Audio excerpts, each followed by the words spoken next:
Hello guys, আজকে আমরা পুরী ছেড়ে বাড়ি ফিরছি। হোটেল চেক আউট করে নিয়েছি। এবার আমরা অটো করে নিয়েছি। অটোতে করে আমরা এখন যাব পুরী স্টেশন। লাগেজ ফাগেজ রেখে আমরা অটোতে চেপে গেলাম। এখন পুরী ছেড়ে আমাদেরকে বাড়ি ফিরতে হবে। আমরা স্টেশনে এসে বসে আছি। ট্রেন ঢুকে গেছে। এবার আমরা আমাদের কোচে যাচ্ছি।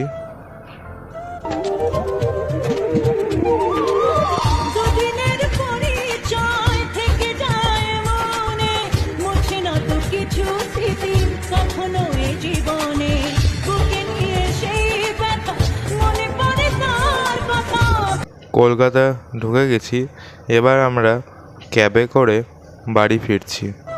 দুদিন ধরে খুব সমুদ্রের ধারে আমরা এনজয় করেছি। পুরী ছেড়ে আসতে একদমই ইচ্ছা করছিল না।